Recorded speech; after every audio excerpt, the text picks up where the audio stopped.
موضوع امروز ما اینترنت است.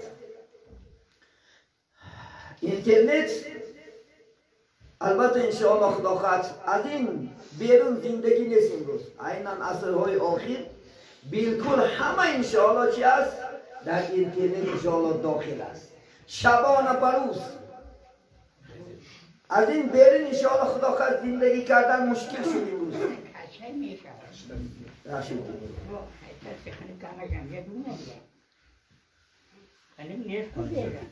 کسانی هستند که به تلفن امروز هیچ کس نیست.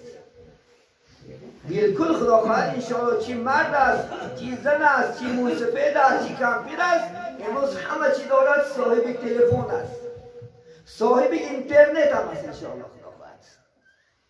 از اینترنت طرفی فایدهش بسیار است. اگر شما طوری استفادهش بره الحمدلله خدا خواهد بسیار غذای معنوی تو همه غذای مادی تو هم انشاءالله بای میشود. معنوی چی؟ همه کتاب های امروز در اینترنت است. خلاص می امر و معروفات در اینترنت است الحمدلله. یا که قرآن خدا خواهد یاد بکنیم بیاریم. قرآن عظیم و شان خدا خواهد بالکل سپاره ها در چی است؟ اینترنت است. یا که یکان کسب و کار می آموزیم انشاءالله خدا خواهد، یکان کسب هنر می آموزد انشاءالله. از اینترنت بسیار استفاده بردن ممکن خدا خواهد. طرفهای پیروسیش هم بسیار است، طرفهای مینوسیش هم بسیار است، لیکن درست استفاده بریم انشاءالله خدا خواهد. من اکثر وقت ما از عالمای دنیا خدا خواهد استفاده میبرم خدمت اینترنت. اینترنت خدا خواهد کانال داریم الحمدلله، صدای قرآن میتونید شما خدا خواهد انشاءالله اعضاشین صدای قرآن تو این کانال هست خدا خواهد. برادر انشاءالله کانال کشادگی هستن اعضاشین الحمدلله خدا خواهد. هر روز خدا خواهد صحبتی مونده آشنا میشین. یعنی چی خدا خواهد دیگر کانال ها هم داریم، دیگر موضوع رو میفکر موضوع میگیریم الحمدلله. من حتی که موضوع های ما هم خدا خواهد بعضی هاش با واسطه اینترنت چکار میکنیم استفاده میبریم. لیکن طرف مینوسش در دنیاست اینترنت. این طرف مینوسش که چندین آیله ها را ویرون دارد، چندین انشاءالله کیناهای بد اخلاقی از این گریخته نمی شود. جایی که هر یک چیز میگیرید در دقیقه هست. حتی یک برادر میگد من همون کیناهاش کشتم میگد، همون بد اخلاقی هاش میگد همون صاحب با من برآمد کرد که میگد ما از روی همین پول میابیم نرسی نمون در کاری خودت فایده بر هیچ که کارت نباشه. چون که امروز جوانای ما شما اکثرش مفکورش ویروم است. اکثرش همون کینای بیشرمی، همون کیناهای بیحیایی، همون رکلم های بد اخلاقی رو میبینن پول فایده میکنه وی ها. امروز عیناً انشاءالله خدا خواهد جوانای ما شما رو تماما ویرون کرده پرتو تماما بالکل. باور میکنین ما دوره های شورایی بود، هشتم دهم صنف میخوندیم، بچه ها دخترها یک جای بازی میکردن، هیچ کس فهمی فراستی دستی و یا قپیدن و یا بوسه کردنش و فهم و فراستش نبود. کلام دخترها خلاص کنن میکردن و ها کردن چی دیگر بازی های خدا خود ملی بود. یک آدم با چشمی بد نگاه نمیکرد. امروز حال من جوانه امروز کودک ها با خبرن. امروز یکم دویم سید میخوند امروز محبت بسته است. چشم رویدگی گفتی بابا ما چشم رویدگی امروز خدا خواهد چی هست؟ بجای گیره خدا خواهد لبلوفتگی است. خدا نگه دارد. امروز جوانای ما و شما اینترنت به عقل کرد. سبب چی؟ چونکه یک کلیک میدرایی خدا خواهد 2 ساعت 3 ساعت بلکه 4 ساعت و 5 ساعت وقت تا میگذرونه. از سیر نمیشوی که از ذکر الله نمونی، که از کتاب خواندن گم شد امروز. حتی تمام دانشکده ها هم فقط اینترنت هست. این تلفن شد میگیرش دیگه چی در وقت دکه باشد میخوندش. فقط انشاءالله خدا خواهد چی با اکثر جوانای ما شما فقط بازی قمار تا قمار بازی دارن از روی تلفن. تمام امروز خداخواد مردم ها چی شد؟ ویران شد. آیله ها ویران شده از روی تلفن. چی زنهای بیمعنی، چی خداخواد عشق ورزی ها. الله نگه دارد. آگاه باشین، هوشیار باشین. صحبت کنیم انشاءالله خداخواد. کتاب خانه این چی هست امروز؟ امروز چی هست امروز؟ شرمندگی ها همش از روی تلفن. برادران شرمندگی ها از روی تلفن. چندین ایشا آیله ها باید روشته رفته است. برای من آگاه باشید. تلفن گیر طوری استفاده بر. بعض جوان ها را تلفناش در روی اکرانش زنهای لوش موندگی است. از این بیناموسی نیست. زنی خودمون صورت شد. دخترچه دمون، پسرچه دمون انشاءالله خداخواد، یا که قرآنمون، اللهمون، یا که بالکل تمام مردم فقط از موزیک خالی نیست. کجای میرونید با موزیک کار کرده است. بجای الله، بجای قرآن، بجای امر معروف، نهی از منکر شنیدن. این فتنه ها، این به آبرویی ها، این به قدری همش از تلفن شده است. عزیزان من آگاه باشید. ولی الله سبحانه و تعالی در سوره ذریات آیت 55 چی میگه؟ اعوذ بالله من الشیطان الرجیم و ذکر فإن الذکر تنفع للمؤمنین. ای محمد ذکر کن، فهمان مردم را، بگوشو، این پند و نصیحت فایده میده برای مؤمنان. بگوشو گفت، فهمون شو. اما کلتی ماست گفتن چیکار کنم؟ توبه کنم، از این راه های بد برگردم، راه خوب انتخاب کن. امروز مویسه بدم تلفن باز و جای سبحان الله الحمدلله خداخواد ایمینیش در کجای خداخواد یک تلفن دردش کم پیرم امین بابا که سلامش بده سلام در جواب نیست. چی ماشین میبلایی چی در سکمیکه ها میبینی همه بند کردش در اون تلفن. آخر آدم جنگی بکنه در تلفن. در کتابی در ژورنال هدایت سال گذشته خواندم آلمان گرمانیا در همین تلفن می‌رسید. حتی اینکه تلفن ذریعه چه میگه در خانه نمانم که شب اگر انسان سویتک شد ذریعه اتمی زیاد میشد است. انسان عصب شویرون میگه است. برای چی امروز من ببینن عصرهای امروز آخر چی است؟ کسری فشاری خود، کسری خداخواد روحی، کسری خداخواد عصب، چی دل، همش از چی است؟ اتم است. امروز تمامی خانه های ما شما ویرون در یک خانه 10 تلفن، 1 گرم میکنه 10 گرم اتم. یا نمی؟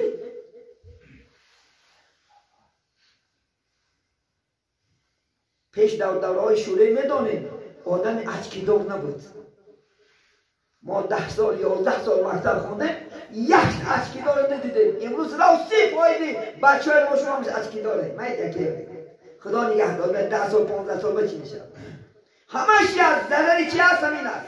امروز بین از مادر روی دست است میکروب چی هست؟ از کجا باید پیدا شده است؟ ای حالی روی دگیش بیمار زنش اتم است. زنی بیچاره هم زنه که روز تا بگه داری بالاش موندگی که یک خواهش برفتن مردار خواه میرم فقط در گل تلفن قدگی در تموز دیرش میکنیم با اتم کتی خواه میرم خداخواد دیده که دو روز بعد خداخواد دوره نه دو روز بعد خداخواد فشاری خود تا حتی که در درن کولپاها تا سر بچه هاش با تلفن باز میکنن. من بعد همه کوچه ها که شبان میگذدم ساعت 1 و 2 وقتی که یک ویزه میشد یک آنجا میره ویزه همین میره هر یک بچه چراغچه در میره کدام یک بندرگه بخیده ها خدا جخیده سنده. عاقبت چی باید برادران؟ عاقبت ما رو بدیل میکند، به عقل میکند، عاقبت شرمنده میکند. من چندی شرمندگی ها در اینترنت ها دیده زدیم، آینه فایدهش. ولی انشاءالله خدا خواهد دور شد از این. انشاءالله خدا خواهد نجات یافتن فقط چی است؟ از این دور شدن است. حتی اگر از ذکر ماند اینترنت و حرام است. بعضی نماز هم قضا کرده سوده بینده دومده نماز قضاش بکنید دوی در این هوای تمام وقتی زشتنش نمیدانی، وقت سرچهش نمیدانی. امام ترمذی حدیث مبارک میگد لا تزول قدم ابن آدم یوم القیامه من عند ربی. روز قیامت وقتی که ما میخستیم نزد پروردگار پاچه کنه یک قدم نمونده 5 تا چیز جواب میدادیم. نه یا نبرو 5 تا چیز جواب میدادیم. من عمری فیها افنا. خدا میگوید من عمر دادم 50 سال و 60 سال گجان در سرش کردی، جواب میدادی. امروز الله ما عمر داد که برای چی؟ طاعت، عبادت، استعیذ بالله و ما خلقت الانسان والجن الا لیعبدون. خدا میگه ما نآفریدم انسان‌ها را جن‌ها را مگرم برای عبادت من. امروز این ما شما در جا صرف کساده بالای اخلاقات تلفن، بالای بازی‌های بی‌معنی، بالای کینه‌های بی‌معنی.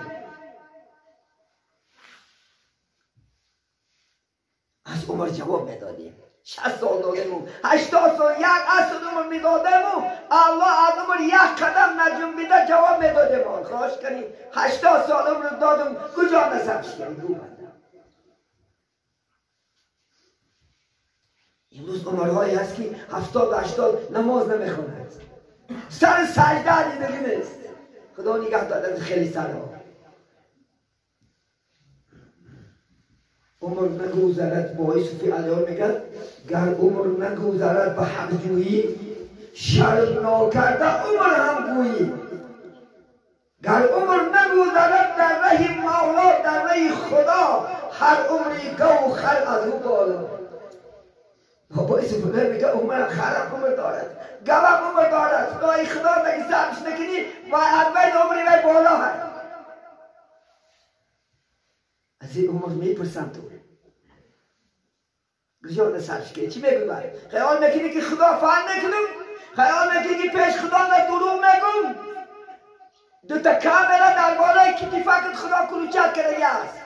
استعیذ بالله کرام الکاتبین یعلمون ما تفعلون. خدا میگه من دو کرام الکاتبین فرشته های نویسنده که هر یک چیز نوشته میروند، حجت میشود، فقط دل میشود. نزد خدای دیده گفته بره فقط انشاءالله خدا خواهد کردید. در اینترنت چی تماشا کردید؟ از اینترنت چگونه فایده کردید؟ چگونه عمر صرف کردید؟ جواب میدادیم. دویم جواب میده که و ان شبابهی، از جوانی ما شما میپرسید است. خدا میفته محتر جوان دادیم، جوان ابداع کردم. این جوانی تا کجا را صرف کردید؟ عرق خوریندن، زنا گریندن، دزدیندن، قمار بازیندن، فال بینیندن، کجا صرف کردید؟ جواب میدید. این جوانیت در راه طاعت صرف کن عزیزان من. مفتی عبدالرحمن جامی رحمت الله علیه میگه در جوانی سعی کن گر به خلل خواهی عمل میوه به نقصان بود از باغی بری نوبر است. میگه جوانی تو نمیگه چقدر نماز خونده تونی کلگیر، چون که در پیری میگه نمیتونی این طاعت عبادت ها شما که رکوع خوشرو، قیام خوشرو، سجده خوشرو میکنید فقط در پیری نمیتونید. پیرا بیا پرس این نماز موسی پیدا کردی صبحت کجی؟ گاه در طارت ملال میکنی، گاه در رگردی ملال میکنی، گاه قیام درست کرده میتونی، گاه خمیشیدن میتونی، گاه مسجد مدن میتونی. این جوانی را غنیمت دونیم برادرها. در جوانی طاعت کردگی از جوانی پرسیده میشه. خدا میپرسد اینا ما نه. الله سبحانه و تعالی محکمه سعودیش نه فقط میپرسد. من جوانت کردم از 20 تا 40 سالگی جوانی به دست عزیزانی من. از 20 تا 40 سالگی جوانی است. شما میتونید در این جوانیاتون چقدر گناه ها را با حقوق بیاره، لیکن از ترس الهی امروز چی داره؟ طاعت داره. خدا شما را هدایت کرد الحمدلله. باور میکنیم 20 سال 33 پاش ما جوانا بودیم، جوانا 5-10 نمازخوان بود، بالکل همه در راه فساد بود. زمانی بود که خود گفته نمیتونستی، زمانی بود که امر و معروف منشدگی بود. الحمدلله شما یک بخناکترین زمان داره که هر روز صحبت علما بشنوید، هر روز امر و معروف نهی عن منکر بشنوید. شما نماز خوان شده، راه خوب یاد گرفته، راه نجات یاد گرفته.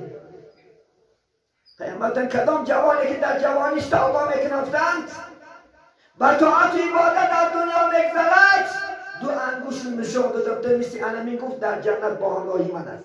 کدام جوانی که توبه کننده است. 7 گروه انسانان خداوند روز قیامت در چی؟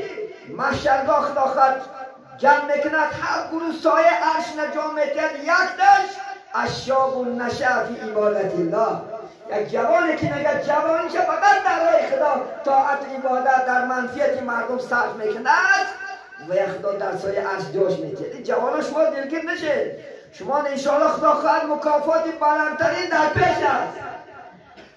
الله شما را دوست ندارد، پیغمبر دوست ندارد. الحمدلله بیادت شکر.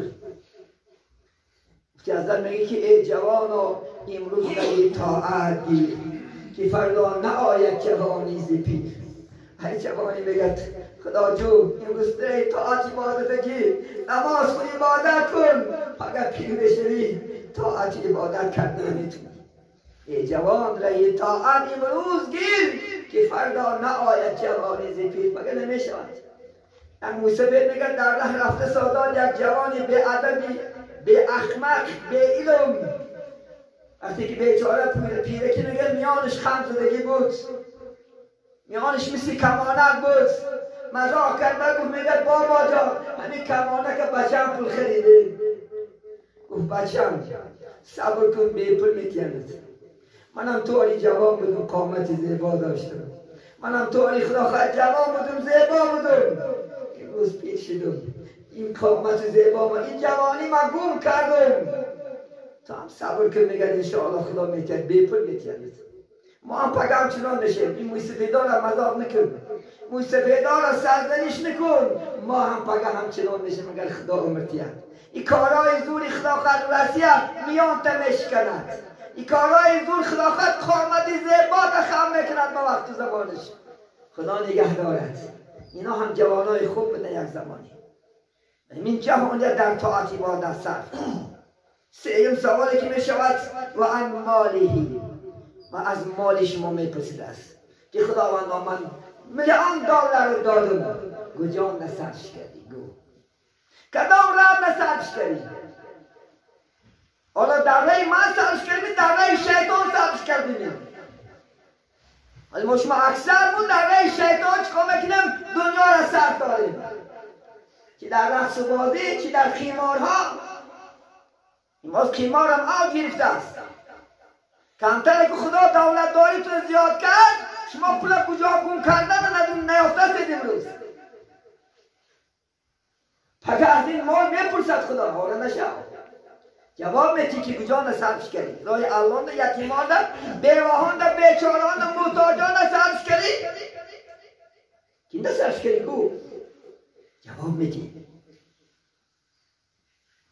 و فیما انفقه میگه در کجا صرفش کردی؟ گو بندم من تا باید که در راه خوب صرف کنم. زکات گفتم 8 طایفه گفت زکات خدا هستن، قرضدار و حاجی که حج رفته نمیتونن، مسکین و بیچاره و طالب علم ها و محتاجا و کمبغلا قرضدارها سرمش که افتادم تو کجا نصرفش کردی؟ گو میپرسد از باشیم. این حقیقت برادران، این حدیث صحیح امام ترمذی روایت دارد.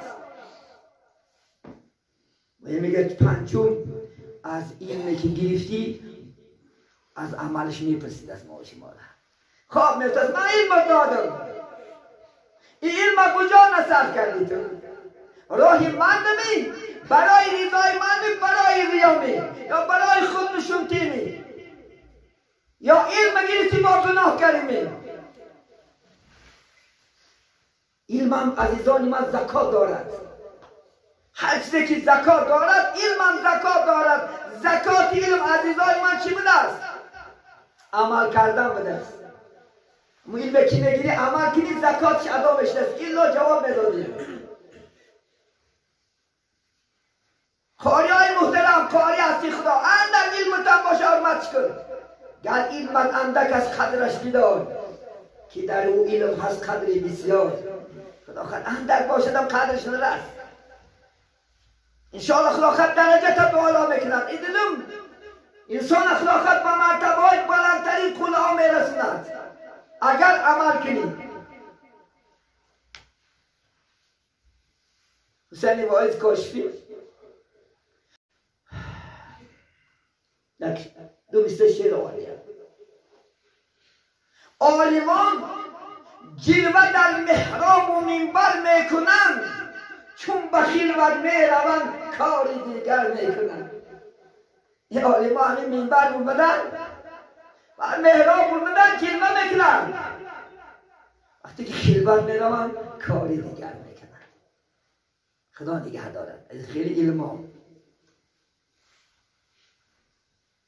که در این نماز عبادت خوشرو کنی و بعد خواننده خور عبادت نکنه، یا علم گیری و عمل نکنی. حتی 6 چیز غریب است. یکی میگه القرآن غریب فی جوف الفاسق. قرآن میگه غریب است در چی؟ شکمی فاسق. که میگم فاسق؟ هم نماز میخونم گناه میکنم، ای فاسق است.